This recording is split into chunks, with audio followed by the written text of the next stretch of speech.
A while ago, I covered F. Scott Fitzgerald's debut novel, This Side of Paradise, and I want to continue with his sophomore novel, The Beautiful and Damned, which was published in 1922 and sold quite well.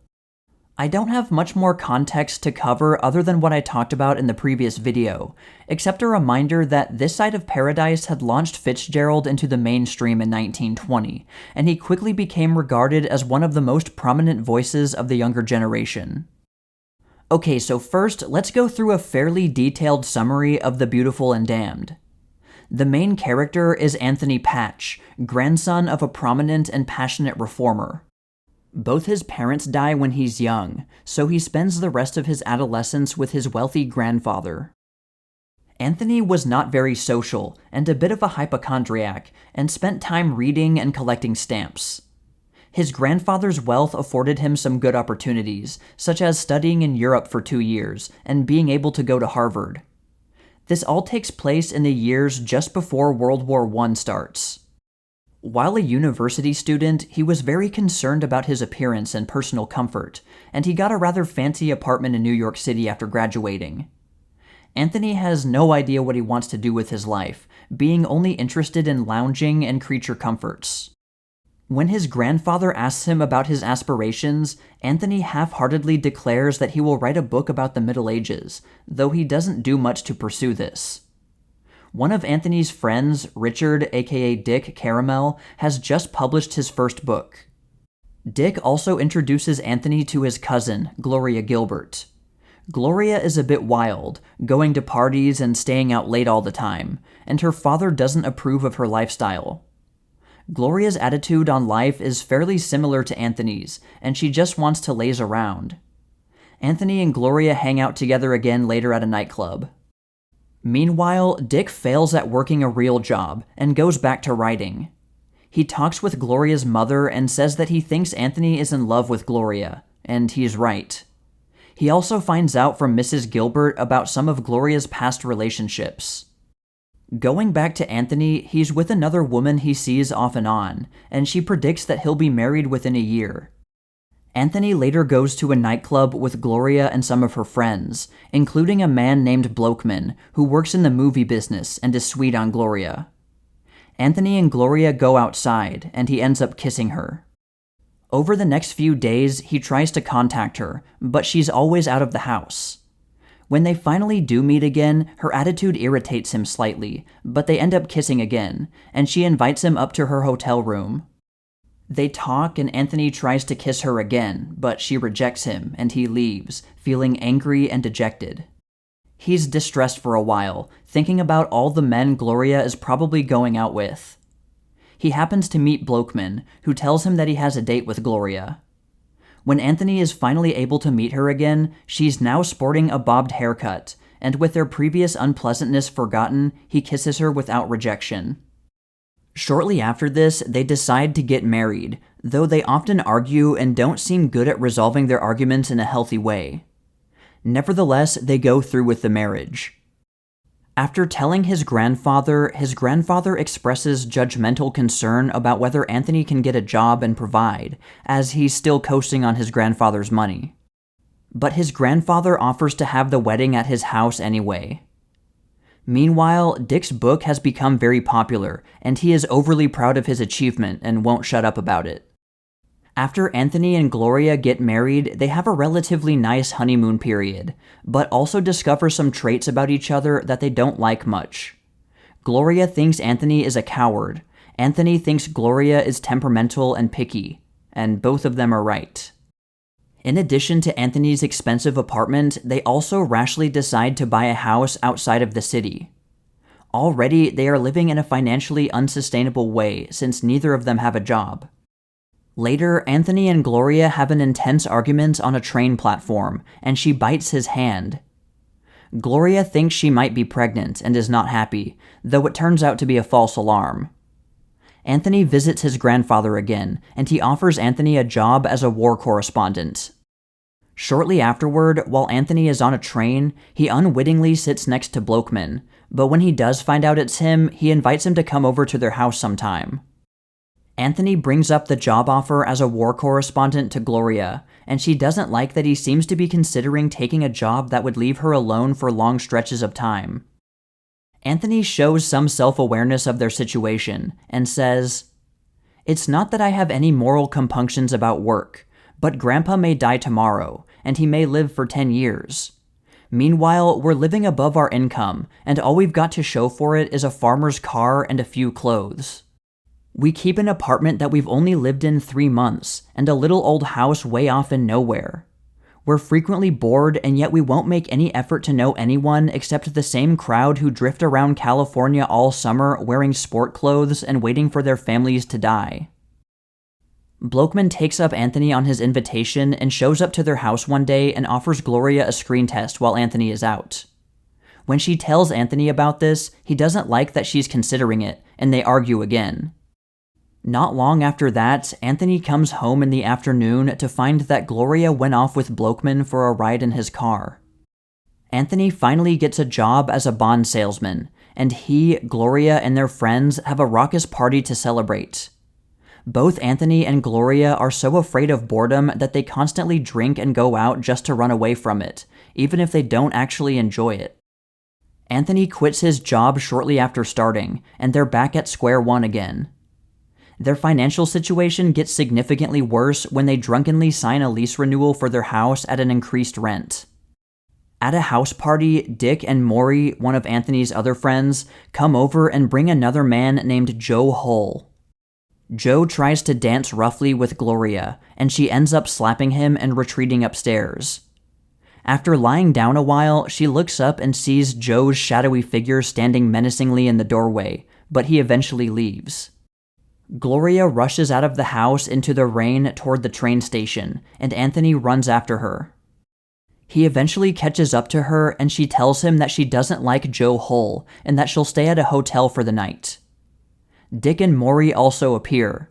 They had seen Anthony run off, and they ran after him. Because it was late into the night, a train won't come for a few hours, so the four of them talk about random things.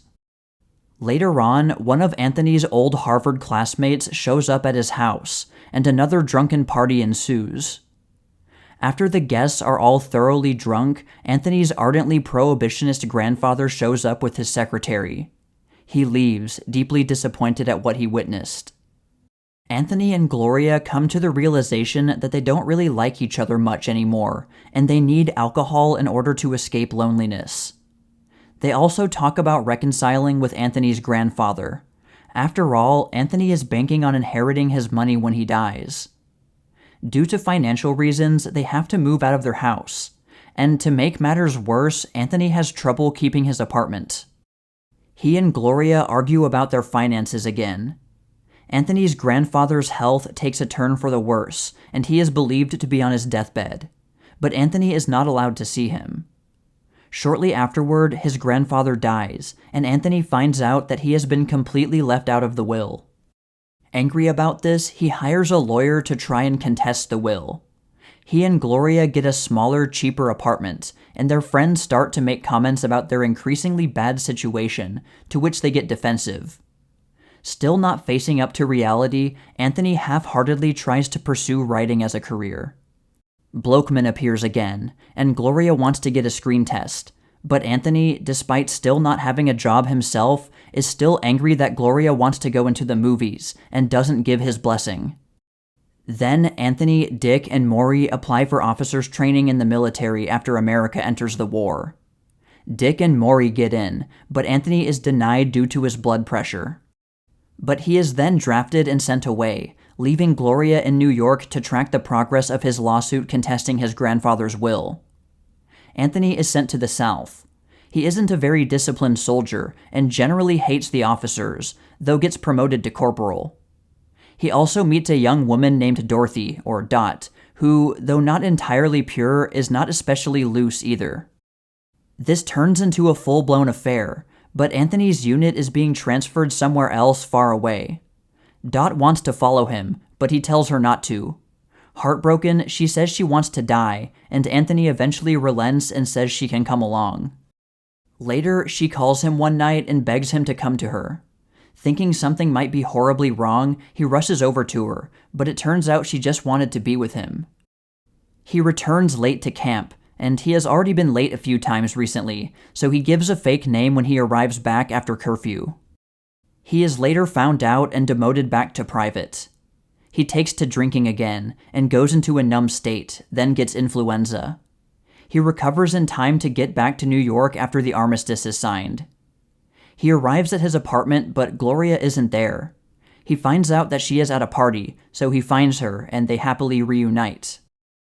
We find out that while Anthony was gone, Gloria missed him dearly.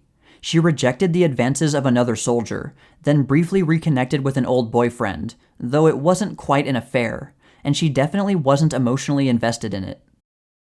Only 2 months after being together again, they begin to get on each other's nerves, especially due to their pitiful financial situation.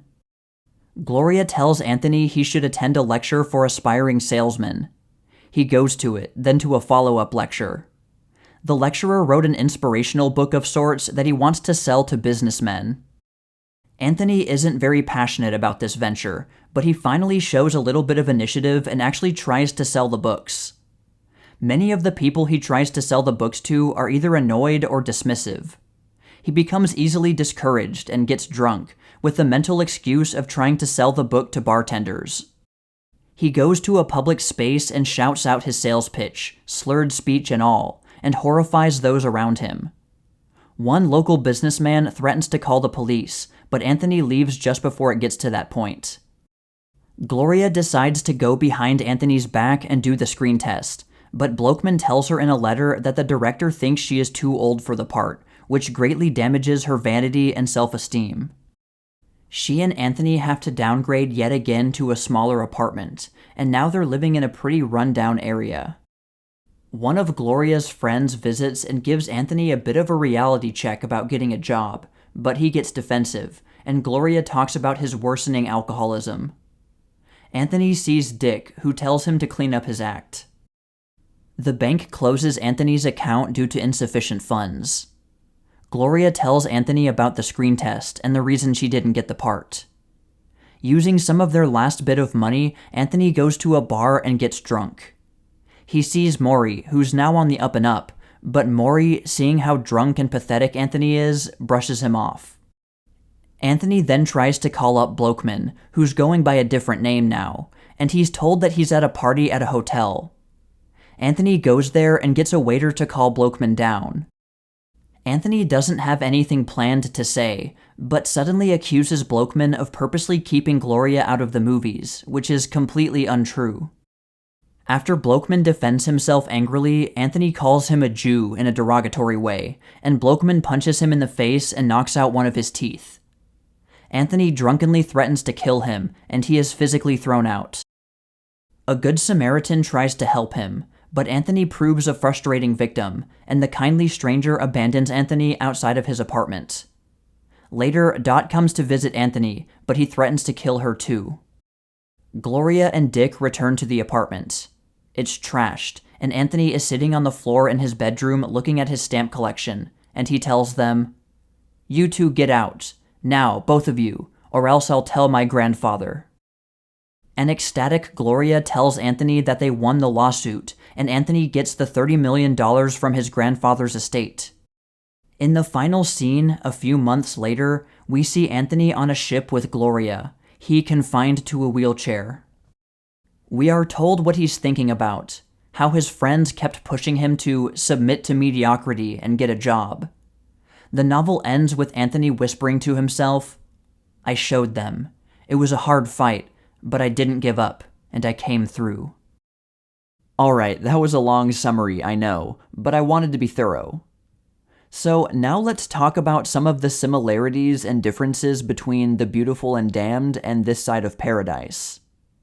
In a lot of ways, Anthony Patch might be described as Amory Blaine in an alternate reality. They have similar backgrounds. Both lost at least one parent at a young age. Both grew up pampered, both had trouble socializing as children, and both had catastrophic personal flaws that set them up for failure. But the focus is a bit different between the two novels. This Side of Paradise follows Emery's personal development through various relationships. But The Beautiful and Damned follows Anthony through mainly one relationship, and he doesn't really develop in a positive way like Emery did. And again, it certainly appears like Fitzgerald used his experience with his wife, Zelda, as inspiration in The Beautiful and Damned, at least to some degree. But it should be noted that Fitzgerald later said that his relationship with Zelda wasn't nearly as bad as Anthony and Gloria's, even though they did have a reputation for having a tempestuous relationship. I was disappointed to find out that The Beautiful and Damned randomly uses stage play format here and there, just like in This Side of Paradise. And again, there's really no justification for it. In terms of maturity, I would say that The Beautiful and Damned is more similar to This Side of Paradise than dissimilar, if that makes sense. One thing that stuck out to me most, and I won't take off points for it, is that Anthony Patch is a much more frustrating protagonist than Amory Blaine, because at least Amory makes an effort to better himself, while Anthony just seems to run away from his problems, and only luck saved him from death. This is pure speculation, but I like to think that these two characters represent different versions of Fitzgerald himself. One side of him just wants to love and be loved, and is willing to self-reflect and develop despite past failures, while another side of him is bitter about his failures, and passes on the blame to others rather than to himself. Obviously, I didn't know the guy, but I just got that impression. Just like in my video on This Side of Paradise, I'm just gonna go through a bunch of random themes and my random thoughts about The Beautiful and Damned in no particular order. And because I try not to read other people's ideas before I do these book reviews, I almost certainly won't cover everything, but I'll try to be as thorough as I can. Anyway, next let's talk about Anthony and Gloria's relationship and their personalities, since that's one of the central focuses of the novel. Almost right off the bat, they were arguing, though at the beginning it wasn't really a huge problem. Both of them had what many of us would consider an unearned sense of entitlement. Anthony mooches off his grandfather's money and has no intention of getting a real job to earn his own. And he, as well as Gloria, are very vain. It's mentioned 2 or 3 times that Anthony looks in a mirror and compares himself with others, showing vanity but also insecurity. He also thinks he can breeze effortlessly through the adult world. Early on, he thinks about himself, and the narration says of him, "The clarity of his mind, its sophistication, its versatile intelligence, all at their maturity and dominated by some purpose yet to be born, would find him work to do." Anthony thinks he'll have the world in the palm of his hand. He's also ungrateful. He doesn't even fully appreciate his grandfather for enabling him to live his life of comfort. Gloria wants to just do nothing, and her philosophy can be summed up from what she said to Anthony when they met the second time. "I want to just be lazy, and I want some of the people around me to be doing things, because that makes me feel comfortable and safe." She had dated countless men and made most of them miserable because she simply got tired of them. And not long after she met Anthony, she admitted to him that she didn't care about much else except herself. Both of them are deeply flawed, both irresponsible and reckless in different ways, and they both seem to be aware of these things about themselves, but it doesn't seem clear if they realize that they are, in fact, flaws. But they certainly recognize the flaws in each other. At one point, Anthony reflects on Gloria's flaws. The narration says, "Anthony knew that there were days when they hurt each other purposely, taking almost a delight in the thrust. Incessantly, she puzzled him. 1 hour so intimate and charming, striving desperately toward an unguessed, transcendent union. The next, silent and cold, apparently unmoved by any consideration of their love or anything he could say. Often, he would eventually trace these portentous reticences to some physical discomfort, or to some carelessness or presumption in him, or to an unsatisfactory dish at dinner. But even then, the means by which she created the infinite distances she spread about herself were a mystery, buried somewhere back in those 22 years of unwavering pride." Around the middle of the novel, Anthony shows that he is at least a little bit aware that his and Gloria's lifestyle isn't working out so well when he says, It's not that I have any moral compunctions about work, but Grandpa may die tomorrow, and he may live for 10 years. Meanwhile, we're living above our income, and all we've got to show for it is a farmer's car and a few clothes. We keep an apartment that we've only lived in 3 months, and a little old house way off in nowhere. We're frequently bored, and yet we won't make any effort to know anyone except the same crowd who drift around California all summer wearing sport clothes and waiting for their families to die. This is surprisingly accurate, especially considering how much he strays away from that awareness as the book goes on.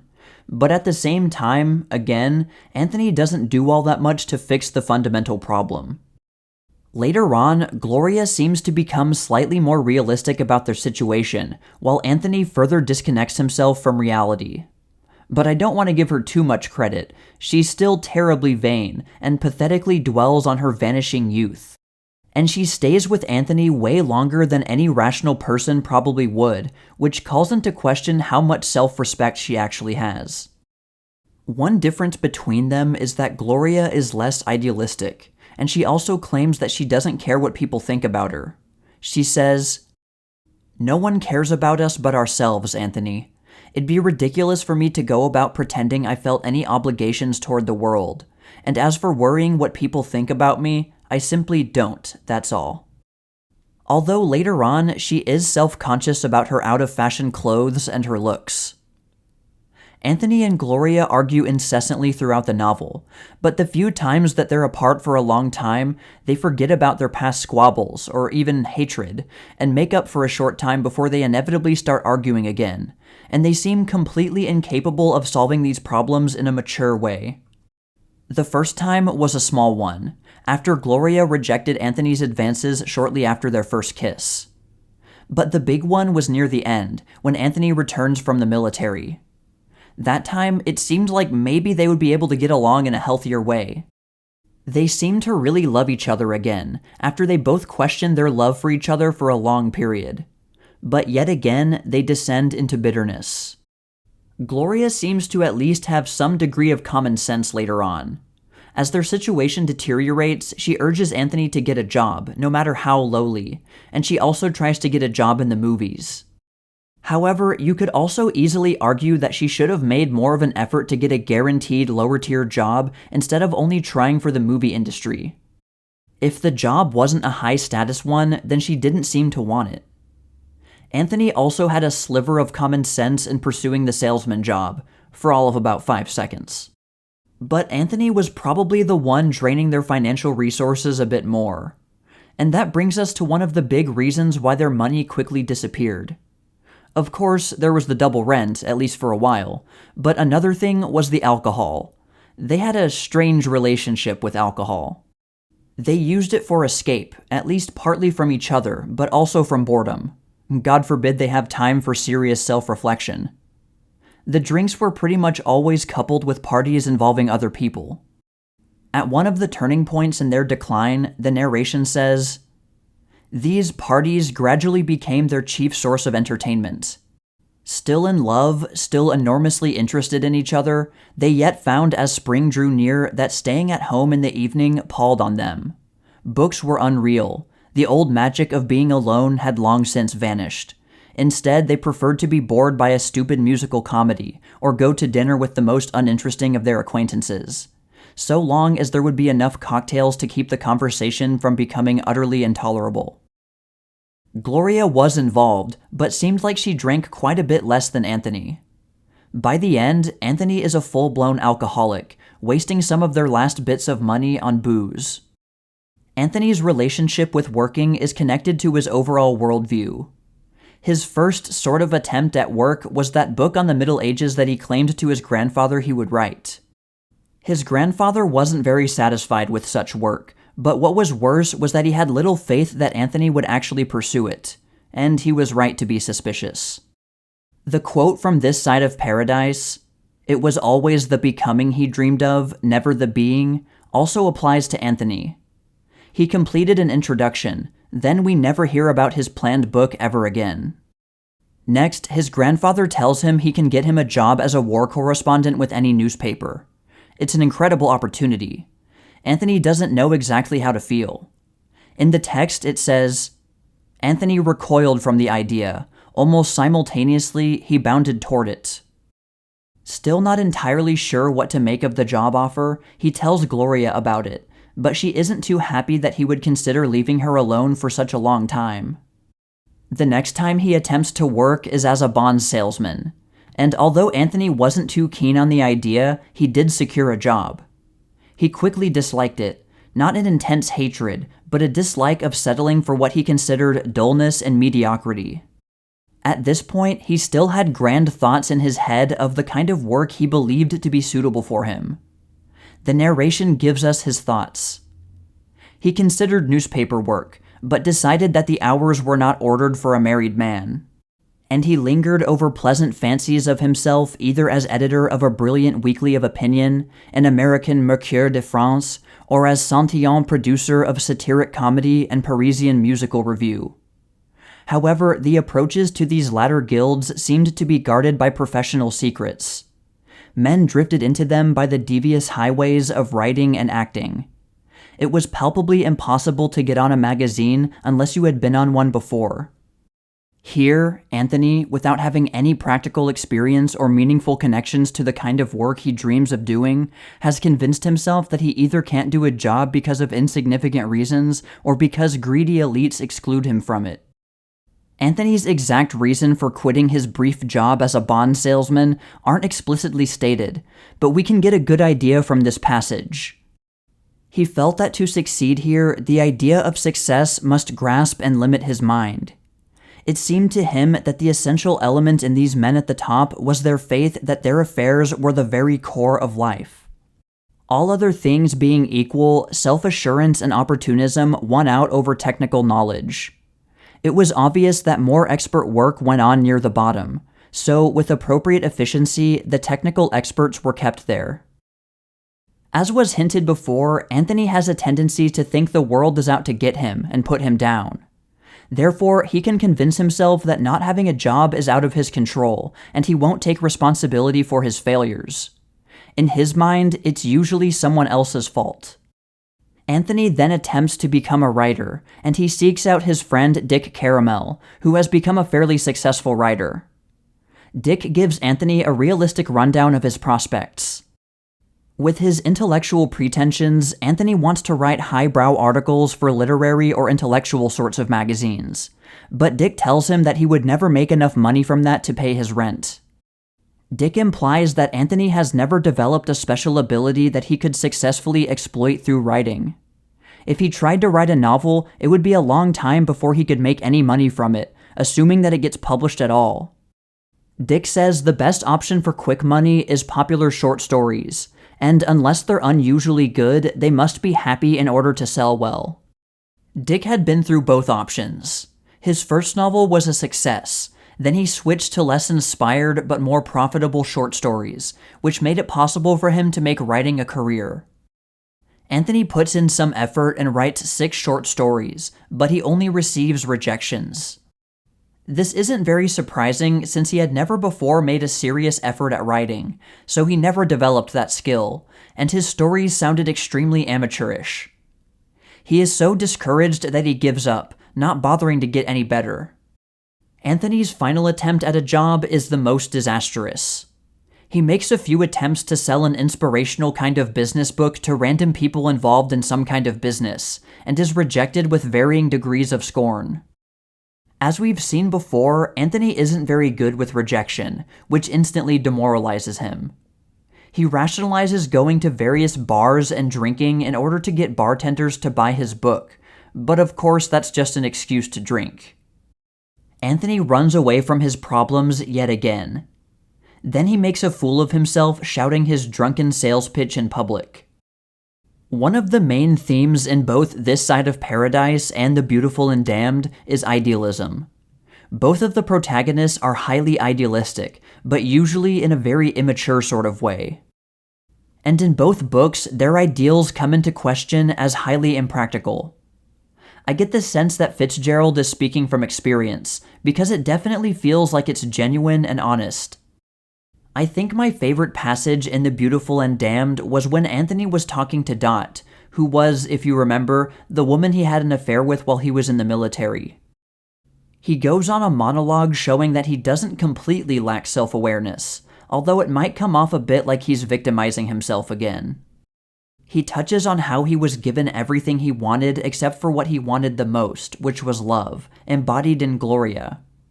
He seemed to expect to be given everything, so he developed a sensitivity to rejection. But anyway, here's the full passage. Things are sweeter when they're lost. I know, because once I wanted something and got it. It was the only thing I ever wanted badly. And when I got it, it turned to dust in my hands. I've often thought that if I hadn't got what I wanted, things might have been different with me. I might have found something in my mind and enjoyed putting it in circulation. I might have been content with the work of it and had some sweet vanity out of the success. I suppose that at one time I could have had anything I wanted within reason, but that was the only thing I ever wanted with any fervor. God, and that taught me you can't have anything. You can't have anything at all, because desire just cheats you. It's like a sunbeam skipping here and there about a room. It stops and gilds some inconsequential object, and we poor fools try to grasp it. But when we do, the sunbeam moves on to something else, and you've got the inconsequential part, but the glitter that made you want it is gone. Maybe it's just me, but I feel like if this were Amory Blaine from this side of paradise, this would probably have been the moment of self-realization when he finally tries to correct his path in life. But ultimately, Anthony Patch continues down his road of self-destruction. He might be aware of his problems, but he seems incapable of fixing them. But at the end of the book, he is rewarded materially anyway. He sticks to his impractical and romantic ideals, which everyone told him he couldn't keep doing, and he still wins out, in a sense. And speaking of the ending, let's talk about that. I'll admit I didn't see it coming. For so long, we get brief updates about the lawsuit, which keeps getting delayed. I assumed that when Anthony finally lost the lawsuit, it would either completely destroy him or will finally be the thing that motivates him to clean up his act. But that's not at all what happened. He won the lawsuit and became extremely rich. I don't usually like conventional endings, so I was happy to be surprised. But what does it all mean? Like I mentioned before, I didn't look up any other interpretations, so my interpretation may or may not be different from whatever might be generally accepted, so just keep that in mind. Leading up to the news that he won the lawsuit, Anthony had completely lost it. He was justifiably punched, thrown out of a hotel disgracefully, and then seemed to revert back to childhood. His stamp book had been occasionally mentioned a few times, connecting it with his childhood. I immediately thought of Rosebud from Citizen Kane, though I don't think it's exactly the same. The stamp book doesn't seem to represent his innocence or happiness as a child, but rather a time when Anthony was sheltered from reality, when he wasn't a failure, when he still thought that he could get anything he wanted. When Gloria and Dick find him alone in his room with his stamp book, he tells them childishly to go away, or else he'll tell his grandfather. And this episode seemed to affect him long-term too, because in the brief section at the very end, which acts as a kind of epilogue, one of the other passengers remarks to another that he's been a little crazy, they say, ever since he got his money 4 or 5 months ago. But he's not apparently acting like he was a child again, like when he was looking at his stamp collection. The narration gives us his final thoughts before the book ends. He was thinking of the hardships, the insufferable tribulations he had gone through. They had tried to penalize him for the mistakes of his youth. He had been exposed to ruthless misery. His very craving for romance had been punished. His friends had deserted him. Even Gloria had turned against him. He had been alone, facing it all. Only a few months before, people had been urging him to give in, to submit to mediocrity, to go to work. But he had known that he was justified in his way of life, and he had stuck it out staunchly. Why, the very friends who had been most unkind had come to respect him, to know he had been right all along. It's clear from this passage that Anthony is still victimizing himself. He did suffer, but it was largely his own fault. The so-called principle he claims to have been fighting for was basically just laziness. His character is fundamentally unchanged. He still thinks he deserves to be rewarded for doing nothing, for contributing nothing. Despite some moments of lucidity, he had reverted back. The final words in the novel are his own, when, as his eyes well up with tears, he whispers to himself, "I showed them. It was a hard fight, but I didn't give up, and I came through." It's interesting that he's crying while he says that, and I feel like that implies a lot. Of course, it could just be that he's so happy that he overcame his miserable situation, and they're tears of joy and relief, but I highly doubt it's meant to be read like that. Anthony says that the very friends who had been most unkind had come to respect him, but we don't see any concrete evidence for that. And Anthony isn't a very trustworthy source. Overall, I felt like he was a much more unlikable protagonist than Amory in This Side of Paradise, and I think that really helped to influence how I read the ending. His words aren't matching his tears. He's crying because, even though he's very rich now, it didn't fix the relationships that he had destroyed. It didn't fix his flaws, and he's trying to convince himself that he's a determined fighter, a survivor, even though deep down he knows it's not true. There was also another small detail from this last section that I found interesting, but I'm not entirely sure what to think of it. One of the other passengers on the ship says about Gloria, "I can't stand her, you know? She seems sort of dyed and unclean, if you know what I mean.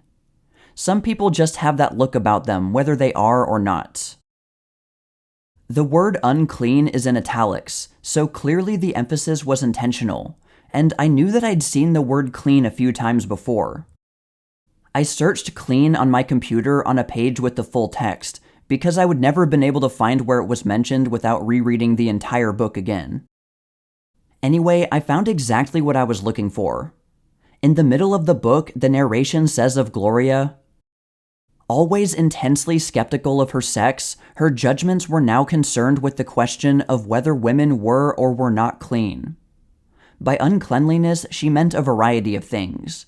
A lack of pride, a slackness in fiber, and most of all, the unmistakable aura of promiscuity." This gives us a lot to work with, because we have three options as to what the passenger's comment means. Does Gloria have a lack of pride, a lack of fiber, or is she promiscuous? From the way the passenger said, "unclean, if you know what I mean," it kind of seems like she's trying to euphemize the real meaning of what she's saying, so that's some evidence for it being promiscuity. Knowing Gloria's character, it could be lack of pride as well, but from the way the passenger talked about it, I don't think that's it. And it's almost certainly not lack of fiber. That would just make the ending silly. But there actually is a hidden fourth option, because the passenger also said that some people have that look about them whether they are or not. Perhaps Gloria hasn't changed much for the worse. But you could look deeper into the fact that she's wearing an extremely expensive Russian sable coat. It might mean that she's still shallow and only cares about her newfound wealth. And that would line up if you agree with the interpretation that Anthony has not developed at all. If you want to go the conspiracy theory route, the woman the passenger said looked unclean isn't explicitly identified as Gloria. However, we can assume that Gloria, knowing what her priorities are, probably wouldn't have left Anthony after he became rich. And it was mentioned earlier in the book that Gloria liked Russian sable coats. However, Russian sable coats were a pretty common symbol of wealth back then, something many women probably wanted. Maybe Anthony, feeling as he does that Gloria had turned against him, ditched her and got together with a different and supposedly unclean woman who also likes Russian sable coats. But knowing his character, he almost certainly couldn't have completely severed ties with Gloria. But you never know. Well, I guess those are pretty much all my main thoughts. I love how both The Beautiful and Damned and This Side of Paradise have endings that can be read a few different ways. Endings that are predictable and explicit are boring, so I'm happy about that. Personally, I thought The Beautiful and Damned was a bit better than This Side of Paradise, mostly because it seemed more focused, and didn't go on as many random tangents. and I thought the ending was a bit better as well. But like I said before, I was disappointed that it randomly used the stage play formatting again for no reason. It's not the worst thing, and it's a very small nitpick, but it's just pointless to do, and I'll never understand why Fitzgerald did it once, no less twice, but I digress. I identified quite a bit with Amory, whose story ends on a more hopeful note, but I couldn't really identify with Anthony by the end. But I won't take off any points for that. So, for those of you who have read The Beautiful and Damned before, what did you think about it? Do you agree with my ideas, or do you have different ideas? Let me know in the comments. Well, that's all for now, all you sheiks and gals out there, but stay tuned for more tales from the Jazz Age. You're just as sweet as an angel. I'm happy when you are near.